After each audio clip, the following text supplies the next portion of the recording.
Hello everyone, this is Adaptation. Here, like I said in the last video, I'd be going to the train show this weekend, and I did. It was the Great Train Expo down in Anaheim, California at the Anaheim Convention Center, which is like right across from Disneyland, which I found pretty funny. But it was about a 2-hour drive there.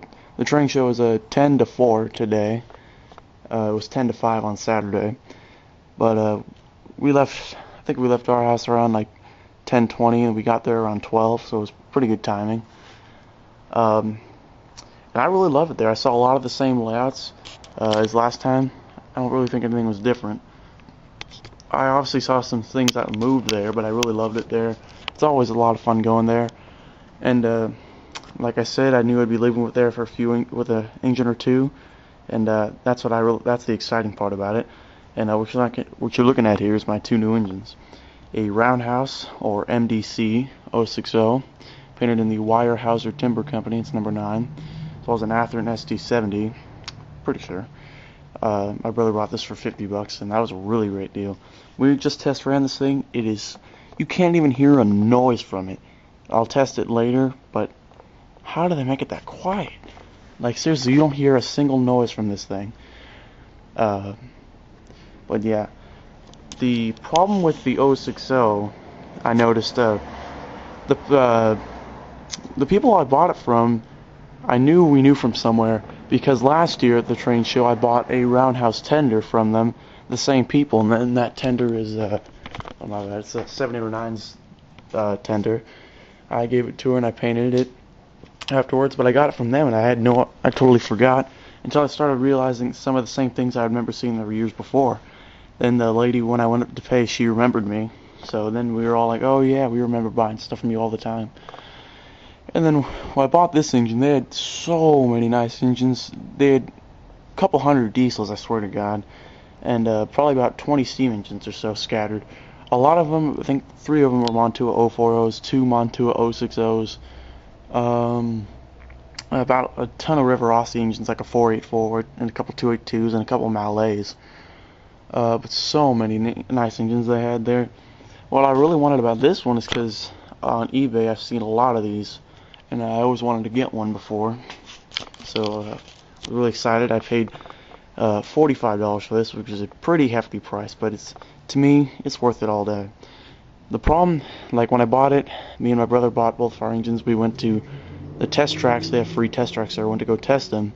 This engine was first up, and my heart like sank when it didn't run right that good. So I went back to the nice people who had all the trains there. I talked to the cashier, was the wife, and she told me to go talk to her husband about it. So he brought it over to the test track, and he saw how it ran, and he was telling me that this thing was a kit, because a lot of these things were sold as kits, and he said he'd only assembled it and not really ran it. So I'm like, oh wow, that's great. So he pretty much gave me, I don't know why I can't think of the name of this right now. I always tend to forget some pretty simple things. Whatever, he gave me a couple choices to do. He said, 1, I keep the locomotive, lubricate it, clean it, and give it a break-in run, and if it doesn't, and if it works fine after a few months, then you're happy, or a few weeks. But he said, and then if you want, right there at the moment, he said you could trade it for another locomotive about equal price, which I really did think about. I spent at least a good 10-15 minutes like really torn apart between what to do. I was either going to get a Montua 060 with a tender, which was painted in the Denver and Rio Grande scheme, or see how well this thing works after I do some work on it. And it just took me so long to finally decide that I would take this locomotive and work on it and see how well I can get it to run. But then they also told me that I asked them if they had a store or anything, but then they said that they would be at I think it's a train swap meet, or they said it's some type of train show in Bakersfield down in March 8th and 9th. Oops, sorry, just almost hit the camera by accident. But they said that they would be there on March 8th and 9th at the Bakersfield County Fairgrounds. They'd have all the same trains, if not more. So they said if I couldn't get it to run right in a few weeks, or however long it took, and if it never got to run right, that I can just bring it to them, and either we would exchange it, or he would see if he could do anything to it. But so that's a pretty good deal overall. It's like I get to work on it, and I get to run it, and if it doesn't work right, I get another locomotive in return.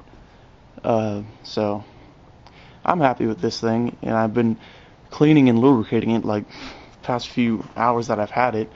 Lubricated the crosshead over here.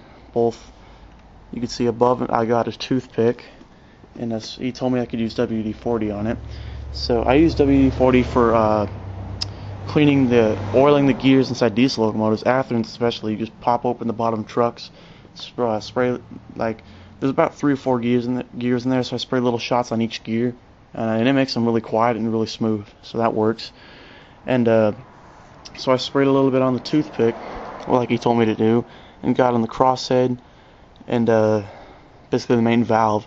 So any part that really was a main mover, I oiled, top and bottom, inside and outside of it. A little bit on the gears, not too much on some of the axles too. I'm not really one for lubricating steam locomotives because I've never had to be honest with you. But now, the reason I really wanted to keep this engine, even though I knew it might not run right, is because it's really fun to work on engines to me. It's just as much fun to work on an engine than it is to run it to me. So, hopefully in a few weeks or so, I'll get this thing to have a good break-in run. It runs a little rough still. I've been working on it. I'll show you how it runs in a sec. But I think someone replaced the front of it with a Montua front, because I can tell it doesn't even fit the boiler. It kind of hangs off a little bit. But that's fine, you know. Didn't really spend a whole lot of time talking about this thing, but this thing is perfect. Got no complaints. I just had to re-glue some of the handrails down. They're kind of weird. What I didn't expect to do was get some rolling stock. And towards the end of the time we were only there from like 12 to 2. So like about the last 10-15 minutes, I'm like, alright, I want to get some coaches. And there was a deal that you buy 3 freight cars, you get a 4th free. So I got my 2 coaches, and then my brother wanted to get, since he loves the Green Bay Packers, he wanted to get the Green Bay and Western car, as well as a Burlington covered hopper. So we got all 4 of those, and one of them was free. I don't really remember which one. So then my brother's like, hey, how much money you got? So I'm like, alright, I got $2 in my wallet, and he had 3. So we saw this caboose earlier, and we're like, alright, let's go get it. So for $5, a weathered caboose, I mean, this thing is so nice. I mean, I don't care about weathering, you know, it doesn't have to look real. But someone did a really good job of weathering the trucks and the frame. And the reason I wanted it because it's Kodachrome. That's what they're called, the Southern Pacific Santa Fe. I have a diesel for that, which is right here. So I got matching caboose for it. So as well as I got some Bachmann Union Pacific cars, coaches, which are having some little bit of problems with the combine one. But the Green Bay and Western one works fine, and so does the Burlington hopper. Alright, now I'll let you see how bad little 060 runs for right now. Oops. Gotta be more careful. First, I'll give the track a good rub down. I got 2 of these heavy-duty track cleaners. They clean rust, oil, grime. These things are built to last. You can see this one I've used the heck out of. I used it for everything. HO track, N scale track, G scale track, even some O. So this thing's done it all, and I got a brand new one I haven't even used yet. Just a reminder, this engine is kind of loud and it does need work. See, it's not even turning over that good. Come on, little guy, you were just right.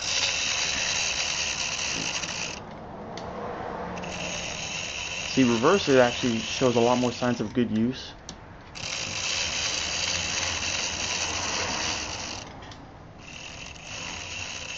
I still haven't done the break-in like he wants me to, so I'll be working on that. But you can just kind of get a brief idea of what it needs to do to it.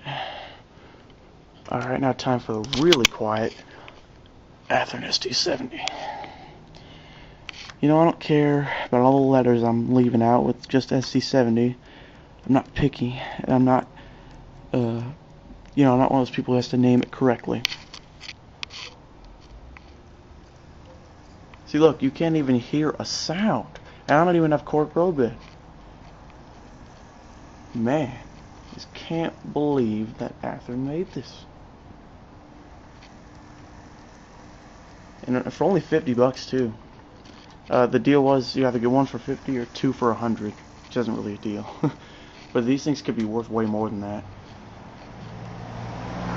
I haven't even given a wheel clean yet. So yeah, that's just the way to show how that engine ran. Just putting that back on. But yeah, that's the stuff I got from the train show. Let me know what you think. Alright, this is the W.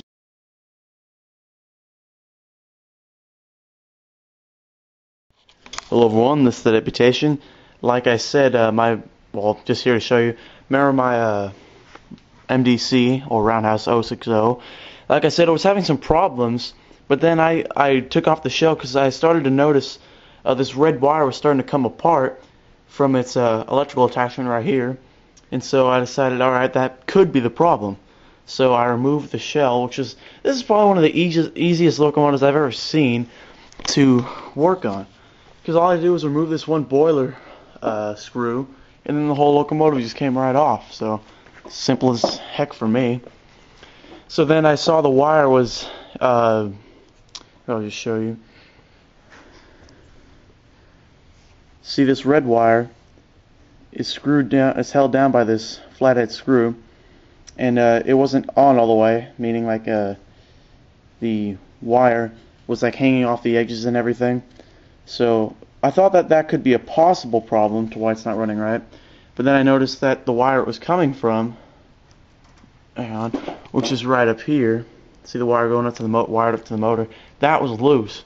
So I grabbed my dad's. He helped me solder it up, and I just ran the locomotive, and I was so ecstatic because I'm pretty sure that was the problem. I think it now just needs a break and run and everyday lubrication maintenance. But other than that, I think I just fixed it. I thought this was going to take a long time. Here, I'll show you how it works. It still needs some work, but you know, I got it to run a lot better.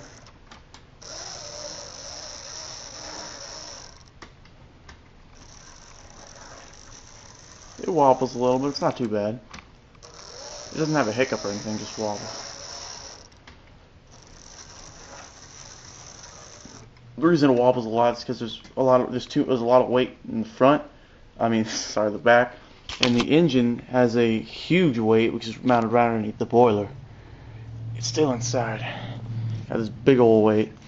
So I'm gonna reconnect this, and then I'm pretty sure I got myself a good running locomotive, which I will not need a replacement to. But wow, this is probably the most maintenance I've ever done to a locomotive. Because I never really tried this hard, because I buy locomotives and they're just ready to run. But this locomotive, I wanted to take the challenge of actually treating it like a real locomotive, maintaining it, you know, oiling it, greasing it. Well, not really greasing, but lubricating it, and just keeping it ready. So I think I just did that, and it's going to be one of my favorite engines right here. I always wanted one of these. So I'll call up the friendly guy, and I'll tell him that I got this locomotive running perfectly. Well, not perfectly, but up to my standards, and I'm sure he'll be happy. Another thing I found while looking at the motor is that there were nails. Well, because the motor is like a big magnet, and see, watch. Here's a flathead screwdriver, and it just gets stuck right to it because it's just like a big magnet. So nails were stuck to it, so I'm like, that probably couldn't be good either. So I removed those, and now I think I got myself a good running engine. So put the shell back on. We'll see how it is.